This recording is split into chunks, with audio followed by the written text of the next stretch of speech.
নমস্কার বন্ধুরা, welcome back to my channel. শুরু করছে একটি ভিডিও। আজকের ভিডিওতে কী বা কাকে নিয়ে কথা বলবো সেটা আপনার টাইটেল থাম্বনেল দেখে বুঝতেই পেরেছেন এবং সেই অনুযায়ী ক্লিক করেছেন এবং ভিডিওটি দেখতে এসেছেন। আজকের ভিডিওতে আমি কথা বলবো প্রিয়াকে নিয়ে। তো প্রিয়া আজকে মানে ওর ভিডিও দুটো দিয়েছে, দুটো চ্যানেলে দুটো ভিডিও এসছে, তো দুটো ভিডিও নিয়ে কিন্তু আমার এই ভিডিওতে আলোচনা থাকবে। তো শুরু করছি। প্রথমে ভিডিও যেটা আমরা দেখেছি ওর মেন চ্যানেলে, যেটা হচ্ছে ও শহরের ফ্ল্যাট ছেড়ে চলে গেল গ্রামে, তো সেই ভিডিওটায় আসি। তো সেখানে দেখা গেল ভিডিওটি শুরু হলো এবং সকালেই দেখা গেল যে সে গ্রিলের বাইরে জামাকাপড় রেখেছে। ওটা জামাকাপড়টা ওর কথা অনুযায়ী সারা রাত রেখেছে, কিন্তু না, আমার মনে হচ্ছে ওই ক্লিপিংসটা পার্টিকুলার ও কিন্তু জাস্ট ওটা দুপুরে কোনো একটা সময় শ্যুট করা। কারণ যদি জানলার বাইরে সারাদিন মানে সারা রাত জামাকাপড় থাকে, সেটা কিন্তু গ্রামের দিকে কেউই করে না, ঠিক আছে? ও কী করে করলো জানি না। তো এবারে তারপরে দেখা গেল যে সে কাজের ফাঁকে ফাঁকে অনেক কথা সে বলছে কাজ করতে করতে, এবং ওর টোটাল ফ্ল্যাটটা একটা মেসি হয়ে আছে, পুরো ঠিকঠাক গুছোনো নেই, এতটা আগুছোলো। তো বল না, বড় ফ্ল্যাট হলেই হয় না, মানে মৌ যেমন ছোট ফ্ল্যাট হলেও সেখানে কিন্তু খুব সুন্দরভাবে সমস্ত কিছু অ্যারেঞ্জ করে রেখেছে, কিন্তু প্রিয়া সেটা কিন্তু করতে পারেনি। অনেক দিনই তো গেছে, ফ্ল্যাটে হয়ে গেল। তো যাই হোক, তারপরে সেই ফ্ল্যাটে সে বললো যে যখন জামাকাপড় ভাঁজ করছে তখন বলছে আমার ছেলে আজকে নিজেই উঠে, আমরা তখন উঠিনি, নিজেই উঠে ওষুধপত্র খেয়ে নিয়েছে, সমস্ত কিছু করে নিয়েছে। খুব অবাক লাগলো কথাটা শুনে, যদিও এর আগে আমরা দেখেছি ও যখন গ্রামে ঘরের কাজে ব্যস্ত থাকতো, ওর ছেলে নিজেই এতটা, যেখানে গুরুত্বপূর্ণ একটি অসুখ ওর আছে সেখানে ওইটুকু একটা বাচ্চা সে কিভাবে সমস্ত ঠিকঠাক মেজারমেন্ট করে খেতে পারছে কি না, বা ঠিকঠাক ওষুধ খেতে পারছে কি না, যে এখনও স্কুলেই মানে 1-2 বোধহয় এরকম ক্লাসে বলছে ভর্তি করবে, সেটা নিয়ে পরে আসছি। তো কি করে তার পক্ষে পসিবল? এবং সে যদি বাই চান্স কিছু একটা ভুল ওষুধ খেয়ে ফেলে বা কিছু, তাহলে তো ও বা হয়তো ভুল ওষুধের থেকেও বড় কথা, হয়তো মানে প্রপোর্শনটা ঠিকঠাক হলো না, ঠিকঠাক মেজারমেন্ট করতে পারলো না। তো সেক্ষেত্রে তো ওরই, আমার যেটা মনে হয় যে জিনিসটা আরও হয়তো বেড়ে যেতে পারে বা কিছু ক্ষতি হতে পারে। তো সেখানে এতটা মানে কি করে এতটা রিস্ক নিতে পারে তার বাবা মা, তাই না? যে ওষুধটা এতটা গুরুত্বপূর্ণ, কতক্ষণ লাগে ওষুধ খেতে? বাবা মা দুজনেই আছে যেখানে ঘরে, না তো এরা কোনো চাকরি করে বাইরে,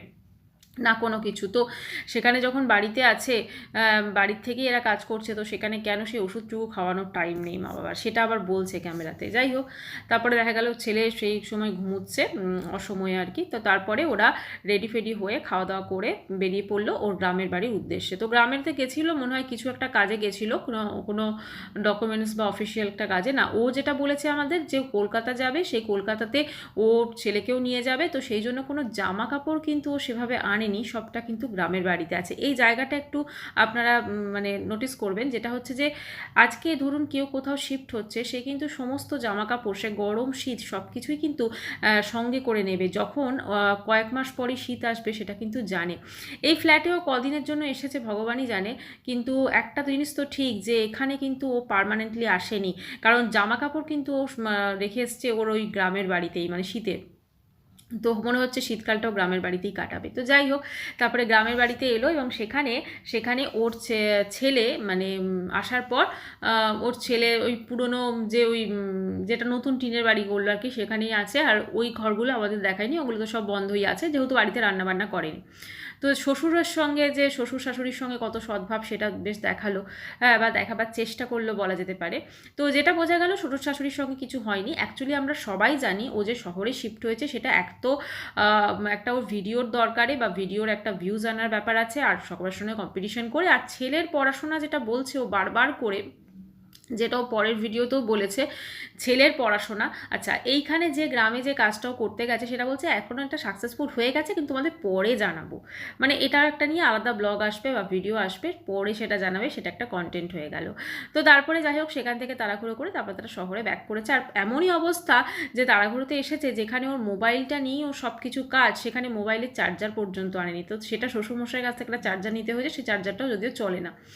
তো এবারে ও দেখালো যে দেখো আমি শহরে ব্যাক করছি, এবং রাস্তার একটা দৃশ্য দেখালো যেখানে রুটি তরকারি খাচ্ছিল। তো যাই হোক, তারপরে ব্লগটি শেষ হয়ে গেল। এবারে আসি ওর যে আরেকটা চ্যানেলে যেটা দিয়েছে ভিডিও, সেখানেও বলেছে যে আচ্ছা, এখানে একটা প্রসঙ্গত উল্লেখ্য, যে এই যে ওর বাড়ি থেকে, মানে ওর ফ্ল্যাট থেকে ওর গ্রামের বাড়ি কিন্তু দূরত্ব মোটামুটি 24 মিনিট বা 30 মিনিট এরকম। তো আমার যেটা মনে হয়, অনেকেই আছেন যারা শহরাঞ্চলে, বা কোনো হয়তো শহরাঞ্চলের থেকেও ইনফ্যাক্ট যখন কোনো মানে স্কুলে পড়ায়, সেটা ইংলিশ মিডিয়াম হোক বা বাংলা মিডিয়াম হোক, এই 1 ঘন্টা দূরত্বেও কিন্তু পুলকারে করে বা বাসে করে যাতায়াত করে এবং সেটা ডেলি কিন্তু মানে ডেলি জার্নি করে, ঠিক আছে। তো সেখানে ডেলি প্যাসেঞ্জারই যখন সেখানে করছে, বাচ্চা করতে পারছে, তো সেখানে এখানে এতটা কম দূরত্বে কি করে ও সব কিছু একদম লোটা কম্বল গুটিয়ে একদম শহরে চলে এলো, বা সেটাও কিন্তু একটা অবশ্য করে ভাবার বিষয়। যদিও আমাদের কেউ এটাই বলেছে যে ও শহরে এসেছে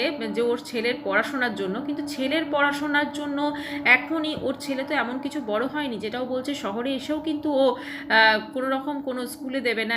এখন অনলি যেটা মানে নর্মাল স্কুল হয় যেগুলো কিডজি, তো সেগুলোতে দেবে। তো গ্রামের দিকে আমার মনে হয় সেসব তো এখনও তো সব জায়গাতেই হয়ে গেছে, বা যদি নাও হতো কিডসিতে যখন দেবে ও কিন্তু আরামসে, যেহেতু ওদের বাড়িতে গাড়ি আছে তো সেখানে কিন্তু আরামসে নিজেদের গাড়ি আছে, সকালবেলা বেরিয়ে তারপরে কিন্তু ছেলেটাকে নিয়ে আসা যেত। জানি না শহরে থাকবে বলেই হয়তো নিজে বা সেটেল হবে বলেই হয়তো ঠিক করেছে। আচ্ছা, এই যে ও বাড়ি গেল, এটাতে একটা জিনিস বোঝাতে চাইলো, দেখো আমি গ্রামের বাড়িটা কিন্তু পুরোপুরি ছাড়িনি, বা গ্রামে আমি যাব, বা আমার শ্বশুর শাশুড়ির সঙ্গে আমার খুব ভালো সম্পর্ক, সবটাই কিন্তু ও করে। কি মানে ওর কাছে বলি না, সবটাই একটা হঠকারী সিদ্ধান্ত।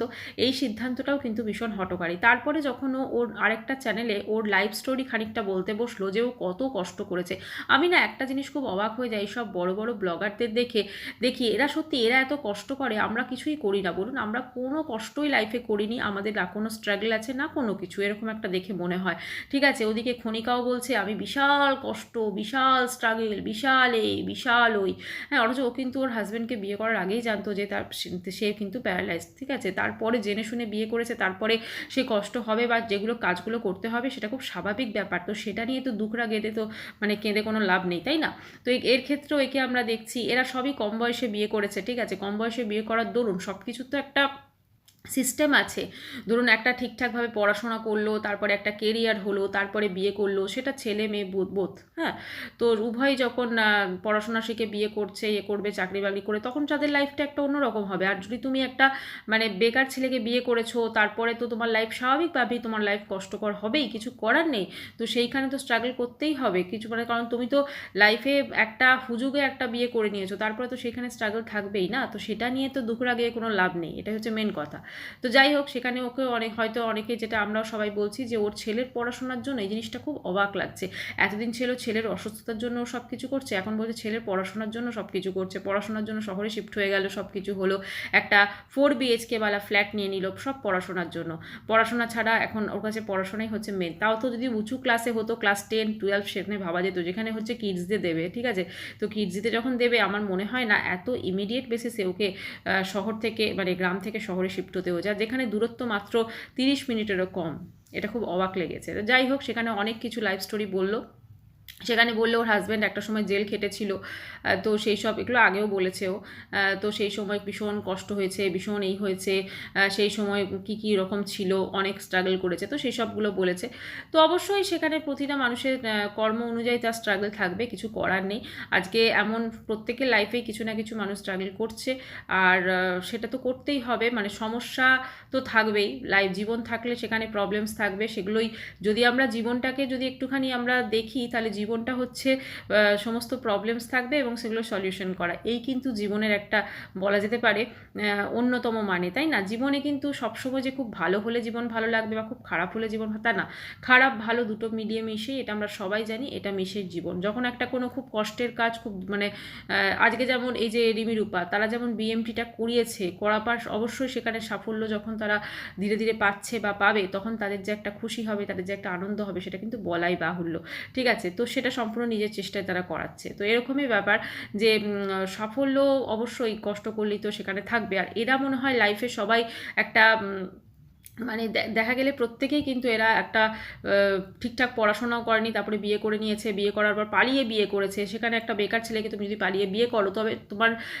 পরের জীবনটা কিন্তু কষ্টকর হবে, এটা খুব স্বাভাবিক ব্যাপার। তো এটা নিয়ে ক্যামেরার সামনে এসে একদম খুব সিম্প্যাথি ক্রিয়েট করা আমার মনে হয় না এটার কোনো প্রয়োজন আছে। তো যাই হোক বন্ধুরা, এটা সম্পূর্ণ হয়তো আমার মতামত, হয়তো ভিন্ন মত হতে পারে, কিন্তু একটাই বলবো, ও যে ডিসিশনটা একদম হঠকারীভাবে নিয়েছে, একটা কিডসিতে ভর্তি করবে ছেলেকে এখন এই মুহূর্তে ক্লাস 2-তে বোধহয় ভর্তি করবে বা 1-এ ভর্তি করবে, যেটা জানুয়ারি থেকে বললো স্কুল। তো সেখানে ও কিন্তু গ্রাম থেকেই আরামসে করাতে পারতো। সে যদি 7:30 থেকে স্কুল হতো সেটাও কিন্তু গাড়ি করে এসে আরামসে হতে পারতো। এটা জানি না কেন ফ্ল্যাট নিয়েছে, সেটাও আমরা দেখতে পাবো ভবিষ্যতে, এবং ভবিষ্যতে ওই হয়তো আবার বলবে, আবার হয়তো গ্রামে চলে যাবে, সেটা তো সময় বলবে। তবে যেটা মনে হচ্ছে ফ্ল্যাটে কিন্তু খুব বেশি দিন আর থাকবে না, ও কিন্তু আবার ওই গ্রামের দিকেই মোড় নেবে। ঠিক আছে, তো যাই হোক, যাই করুক, যাই ডিসিশন আছে। আর একটা কথাও খুব বলছে, ওর যে কি বিশাল রোগ হয়েছে সেটা তোমরা যদি জানো তাহলে বলবে এই রোগে আমি কি করে কি করছি। আসলে এদের কি বলুন তো, একটা তিলকেও তাল বানিয়ে দেয়। ঠিক আছে, যার প্রচণ্ড বিশাল রোগ হবে বা হবে, তার সব কিছুতে সেটা ফুটে উঠবে। আর এ যেভাবে আমরা যাকে দেখছি, হয়তো সেটা আমাদেরকে সত্যি বলবে না মিথ্যা বলবে বা বানিয়ে বলবে, সেটা ওই জানে। কিন্তু যাই হোক, এদের অসুস্থতা, শারীরিক অসুস্থতা সব কিছু নিয়েই কিন্তু এরা একটা একটা করে পয়েন্ট বানিয়ে নেয় এবং ব্লগের সেখানে ভিউজের জন্য কন্টেন্ট করে নেয়, ব্যাস এটা নিয়েই চলতে থাকে। তো যাই হোক বন্ধুরা, এই সমস্ত বড় বড় ব্লগারের নাটক কোনোদিন কমবে না। এদের লাইফে প্রচণ্ড প্রবলেমস, প্রচণ্ড স্ট্রাগল, ঠিক আছে, যা নর্মাল লাইফে হয়তো নেই। তো সেইগুলোই সেরা, এতটাই এদের প্রবলেমস, এতটাই এরা স্ট্রাগল করেছে বাল্যবিবাহ করে, এ করে সে করে। তো যেটা আমাদের সঙ্গে শেয়ার করছে, তো এটা থেকে অবশ্য করেই যারা কম বয়সে পালিয়ে বিয়ে করবে তারাই অনেক কিছু শিখতে পারবে, যে তাদের পরবর্তী লাইফটা কীরকম হতে পারে সেটা এটা দেখলে শিখতে। তবে সবাই কিন্তু ইউটিউবে সাফল্য পাবে না, ঠিক আছে, সেটাও একটা ব্যাপার। ভিডিওটি এখানেই শেষ করছি। চ্যানেলটি ভালো লাগলে অবশ্য করে সাবস্ক্রাইব করানো হলো। বাই, সবাই খুব ভালো থাকবেন।